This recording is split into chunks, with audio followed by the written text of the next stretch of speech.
ସାଙ୍ଗମାନେ ଭାବନ୍ତୁ ଜଣେ ନିର୍ଦ୍ଦୋଷ ଝିଅ ଯିଏ ସାରା ଜୀବନ ତାଚ୍ଛଲ୍ୟ ଏବଂ ଅପମାନର ସମ୍ମୁଖୀନ ହୋଇଥିଲା।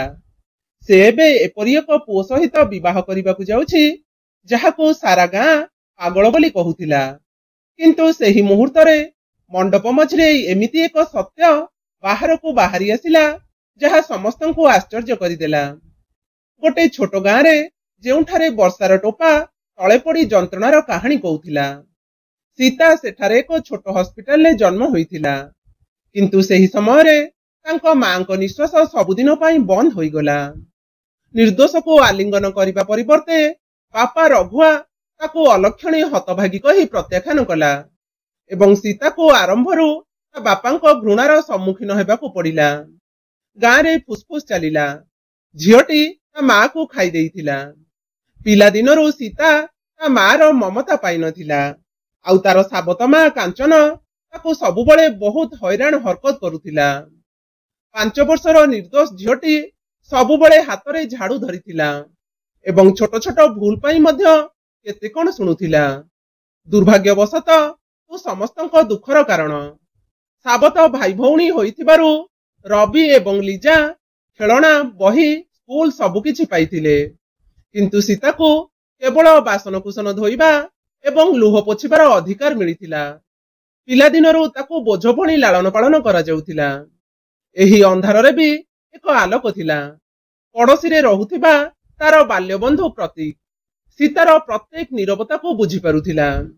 ଯେତେବେଳେ ସୀତା କାନ୍ଦୁଥିଲା ସେ କହୁଥିଲା, ସୀତା ତୁ କାନ୍ଦନି, ଧୈର୍ଯ୍ୟ ଧର, ସବୁକିଛି ଗୋଟିଏ ଦିନ ଠିକ ହେଇଯିବ। ସେମାନେ ଏକାଠି ଖେଳୁଥିଲେ, କିନ୍ତୁ କାଞ୍ଚନ ତାଙ୍କୁ ଦେଖିବା ମାତ୍ରେ ଭିତରକୁ ଡାକି ଦଉଥିଲା। ପ୍ରତୀକ ସୀତାକୁ ସୁରକ୍ଷା ଦେଉଥିଲା। କେତେବେଳେ ସେ ଫଳ ଚୋରି କରି ଘରୁ ଆଣି ଦେଉଥିଲା ତ କେତେବେଳେ ତାକୁ କାହାଣୀ ଶୁଣାଉଥିଲା। ମୁଁ ବଡ଼ ହେଲେ ତତେ ଖୁସିରେ ରଖିବି, ସେ ପ୍ରତିଶ୍ରୁତି ଦେଉଥିଲା। ତା କଥା ମନେ ପକାଇ ସୀତାର ଆଖି ଝଲସୁଥିଲା। କିନ୍ତୁ ଏହି ଖୁସି ଅଧିକ ଦିନ ପର୍ଯ୍ୟନ୍ତ ରହିଲା ନାହିଁ। ପ୍ରତୀକର ବାପାଙ୍କ ବଦଳି ହୋଇଗଲା ଏବଂ ସେ ଦୂର ସହରକୁ ଚାଲିଗଲେ। ସୀତା ଏବେ ଏକା ରହିଗଲା। ସେ ତାକୁ ମନେ ପକାଇ ରାତି ରାତି କାନ୍ଦୁଥିଲା। ପ୍ରତୀକ ତୁ କୋଉଠି, ସେ ମନେ ମନେ ପଚାରୁଥିଲା, କିନ୍ତୁ ଉତ୍ତର କେବଳ ନୀରବତା ଥିଲା। ସମୟ ବିତିଗଲା, ସୀତା ବଡ଼ ହେଲା, କିନ୍ତୁ ପରିସ୍ଥିତି ଆହୁରି ଖରାପ ହୋଇଗଲା। କିନ୍ତୁ ପରିସ୍ଥିତି ଏତେ ଖରାପ ଥିଲା ଯେ ଅସୁସ୍ଥ ଥିବା ସମୟରେ ମଧ୍ୟ ତାକୁ କାମ କରିବାକୁ ପଡୁଥିଲା, ଭୁଲ ପାଇଁ ଦଣ୍ଡ ପାଉଥିଲା ଏବଂ ପ୍ରତିଦିନ ସମାନ ଉପହାସ ଶୁଣିବାକୁ ପଡୁଥିଲା। ତୁ ଜନ୍ମ ହେବା ପରଠାରୁ ସବୁକିଛି ଅଶୁଭ ଘଟୁଛି। ତୁ ତ ମାକୁ ଜନ୍ମ ହେବା ମାତ୍ରେ ଖାଇଦେଲୁ। ଅଲକ୍ଷଣୀ ଝିଅ। ଅତ୍ୟଧିକ ଗେଲ ହେବା କାରଣରୁ ସାବତ ଭାଇ ଭଉଣୀମାନେ ଭୁଲ ରାସ୍ତାରେ ଯିବା ଆରମ୍ଭ କଲେ। ରବି ସ୍କୁଲରୁ ଲୁଚି ପଳାଉଥିଲା, ସାଙ୍ଗମାନଙ୍କ ସହିତ ସିନେମା ଯାଉଥିଲା ଏବଂ ମଦ୍ୟପାନ କରିବାକୁ ଚେଷ୍ଟା ମଧ୍ୟ କରୁଥିଲା। ଲିଜା ତା ବାପା ମାଙ୍କ ଠାରୁ ଲୁଚି ଫୋନରେ ପୁଅମାନଙ୍କ ସହିତ କଥା ହେଉଥିଲା ଏବଂ ଘରର ନିୟମ ଭାଙ୍ଗି ବହୁତ କିଛି କରୁଥିଲା। ସେ ସୀତାକୁ ତୁଚ୍ଛ ମନେ କରୁଥିଲା। ତୁ ଗୋଟେ ଚାକରାଣୀ ଆଉ ମୁଁ ରାଜକୁମାରୀ। କିଛି ଦିନ ପରେ ଲିଜାର ବିବାହ ଏକ ଧନୀ ପରିବାରରେ ସ୍ଥିର ହୋଇଥିଲା।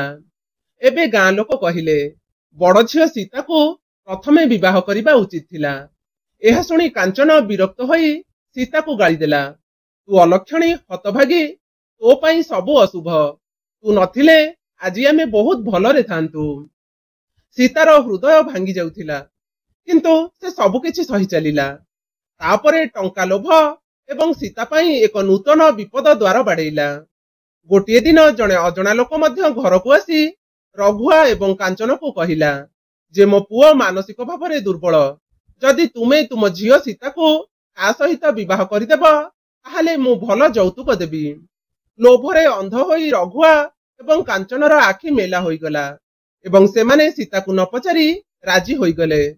ଯେତେବେଳେ ସୀତା ଏସବୁ ଜାଣିଲା ସେ ବହୁତ କାନ୍ଦିଲା ଏବଂ ତା ଆଗରେ ଅନୁରୋଧ କରିବାକୁ ଲାଗିଲା, ବାପା ମା ଏମିତି କରନା ମୋ ସହିତ, ମୋର ସେ ପାଗଳ ଲୋକ ସହିତ ବିବାହ କରନି। ମୁଁ କଣ କରିଛି ଯେ ତୁମେ ମୋ ଜୀବନକୁ ଏଇଭଳି ନଷ୍ଟ କରୁଛ? କିନ୍ତୁ ଲୋଭ ସେମାନଙ୍କ କାନ ବନ୍ଦ କରିଦେଲା ଏବଂ କାଞ୍ଚନ ତାକୁ ଗାଳି ଦେବା ଆରମ୍ଭ କରିଦେଲା, ତୁ ଅଲକ୍ଷଣୀ, ଚୁପ୍ ରହ, ଆଉ ଇଏ ହେଲା ଆମ ପାଇଁ ଗୋଟେ ଭଲ ସୁଯୋଗ। ତୁ ଆମ ମୁଣ୍ଡ ଉପରେ ଗୋଟେ ବଡ଼ ବୋଝ। ସୀତାର ହୃଦୟ ଭାଙ୍ଗିଗଲା। ସେ ସାରା ରାତି କାନ୍ଦିଲା ଏବଂ ଭାବୁଥିଲା ଯେ ତା ଜୀବନ ସବୁଦିନ ପାଇଁ ଏହି ଅନ୍ଧାରରେ ବୁଡ଼ିଯିବ କି? କିନ୍ତୁ ତା ପାଖରେ କୌଣସି ଉପାୟ ନଥିଲା। ସେ ଅସହାୟ ଥିଲା। ଶେଷରେ ବିବାହ ଦିନ ଆସି ପହଞ୍ଚିଲା।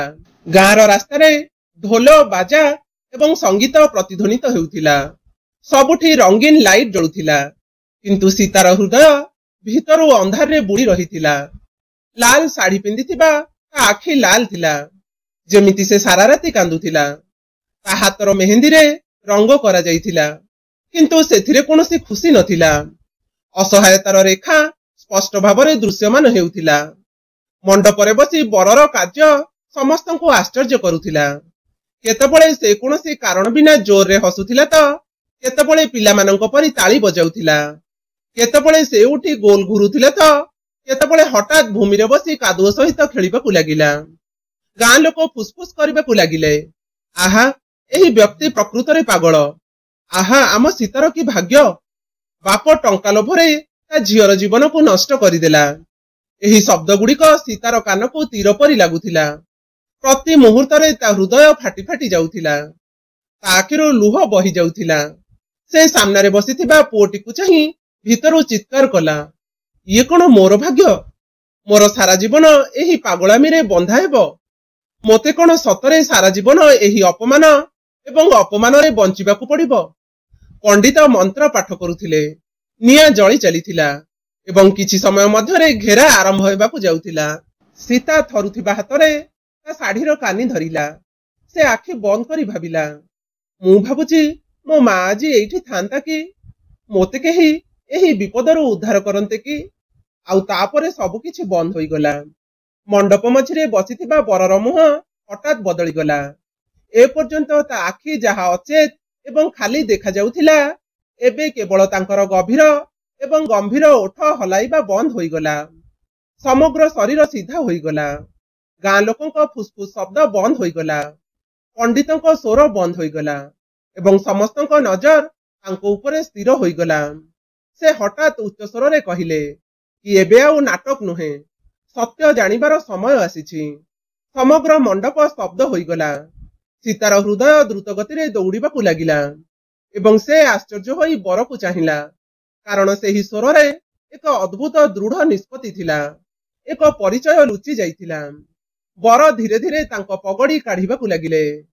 ତାଙ୍କ ଆଖି ସିଧା ସୀତାର ଆଖିକୁ ଚାହିଁ ରହିଥିଲା ଏବଂ ତାପରେ ସେ ହସିଲେ। ସେହି ହସ ଯାହାକୁ ସୀତା ତା ପିଲାଦିନରେ ହଜାର ଥର ଦେଖିଥିଲା, ଯାହାକୁ ସେ ତାଙ୍କ ସ୍ମୃତିରେ ସଜାଡ଼ି ରଖିଥିଲା। ସୀତା, ମୁଁ ପ୍ରତୀକ, ତୁମ ପିଲାଦିନର ବନ୍ଧୁ। ସୀତାର ଓଠ ଥରି ଉଠିଲା। ତାର ନିଶ୍ୱାସ ବନ୍ଦ ହୋଇଗଲା। ପ୍ରତୀକ, ସେ ବଡ଼ କଷ୍ଟରେ କହିଲା ଏବଂ ତା ଆଖିରୁ ଲୁହ ବହିବାକୁ ଲାଗିଲା। ପ୍ରତୀକ ସମସ୍ତଙ୍କ ଆଗରେ ସତ କହିଦେଲେ, ମୁଁ ପାଗଳ ହେବାର ଅଭିନୟ କଲି, କାରଣ ମୁଁ ଜାଣିଥିଲି ଯେ ସୀତାର ବାପା ମା ସେମାନଙ୍କ ଝିଅର ଖୁସି ଅପେକ୍ଷା ଟଙ୍କାକୁ ଅଧିକ ଭଲ ପାଆନ୍ତି। ସେମାନେ ପିଲାଦିନରୁ କେବେ ସୀତାକୁ ତାର ମୂଲ୍ୟ ଦେଇନଥିଲେ। ସେମାନଙ୍କ ପାଇଁ ସୀତା କେବଳ ଏକ ଅଲକ୍ଷଣୀ ଝିଅ ଥିଲା। ସେ ଗୋଟେ ବୋଝ ଏବଂ ଘରର କାମବାଲି ଥିଲା। ଯଦି ମୁଁ ସିଧାସଳଖ ବିବାହ ପ୍ରସ୍ତାବ ଦେଇଥାନ୍ତି, ତେବେ ସେମାନେ ତାକୁ ମନା କରିଥାନ୍ତେ, କାରଣ ସୀତାର ସାବତ ମା ତାର ଖୁସିକୁ ସହିପାରି ନଥାନ୍ତେ। କିନ୍ତୁ ଯେତେବେଳେ ମୁଁ ନିଜକୁ ପାଗଳ ବୋଲି କହି ସେମାନଙ୍କୁ ଯୌତୁକର ପ୍ରଲୋଭନ ଦେଇଥିଲି, ସେତେବେଳେ ହିଁ ସେମାନଙ୍କର ବାସ୍ତବତା ବାହାରି ଆସିଲା।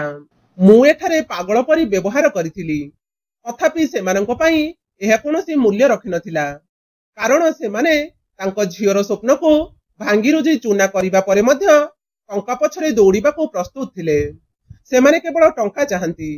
ସୀତା ବଞ୍ଚିବ କି ମରିବ, ଏହା ସେମାନଙ୍କ ପାଇଁ କୌଣସି ମୂଲ୍ୟ ରଖେ ନାହିଁ ଏବଂ ମୁଁ ସମସ୍ତଙ୍କୁ ଏହା ପ୍ରମାଣ କରିବାକୁ ଚାହୁଁଥିଲି। ମଣ୍ଡପର ନୀରବତା ଭାଙ୍ଗିଗଲା। ଗାଁ ଲୋକମାନେ ଫୁସଫୁସ କରିବାକୁ ଲାଗିଲେ, ବାଃ, ପୁଅଟି ହୀରା ବୋଲି ଜଣାପଡ଼ିଲା, ଯିଏ ପାଗଳ ହେବାର ଅଭିନୟ କରୁଥିଲା, କିନ୍ତୁ ପ୍ରକୃତରେ ସେ ଏହି ଝିଅଟିକୁ ନର୍କରୁ ରକ୍ଷା କରିଥିଲା। ବିଚାରୀ ସୀତା, ଜଣେ ମାତୃହୀନ ଝିଅ, ଏବେ ତା ଜୀବନରେ ଖୁସି ପାଇବ। ତାପରେ ପ୍ରତୀକଙ୍କ ବାପା ମା ଆଗକୁ ଆସିଲେ।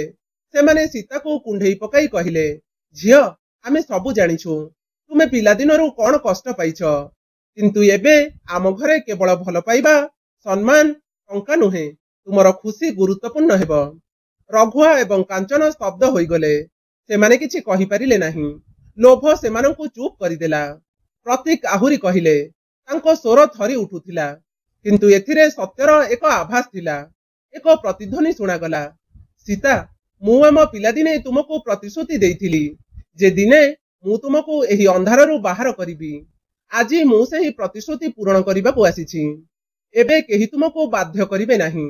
ଏବେ ତୁମେ ମୁକ୍ତ, ଏବଂ ଏହି ବିବାହ କେବଳ ତୁମର ଖୁସି ପାଇଁ ହେବ, କାହାର ଲୋଭ ପାଇଁ ନୁହେଁ। ସୀତା ପ୍ରବଳ କାନ୍ଦିବାକୁ ଲାଗିଲା। ଏଥର ତା ଲୁହ ଭୟର ନୁହେଁ, ବରଂ ଆଶ୍ୱସ୍ତି ଏବଂ ସାନ୍ତ୍ୱନାର ଥିଲା। ସେ ଥରି ଥରି ପ୍ରତୀକର ହାତ ଧରିଲେ। ଗାଁ ଲୋକମାନେ ତାଳି ମାରିବାକୁ ଲାଗିଲେ। ବାଃ, ସମସ୍ତଙ୍କୁ ଏପରି ପୁଅ ମିଳୁ। କାଞ୍ଚନ ଏବଂ ରଘୁଆ ମୁହଁରୁ ଲୋଭର ଚମକ ଉଭେଇ ଯାଇଥିଲା। ତା ସ୍ଥାନରେ ଗଭୀର ଲଜ୍ଜା ଏବଂ ଅନୁତାପର ଭାର ଥିଲା। ସେହି ମୁହୂର୍ତ୍ତରେ ସାରା ଗାଁ ସାମ୍ନାରେ ଏକ ସତ୍ୟ ପ୍ରକାଶ ପାଇଲା।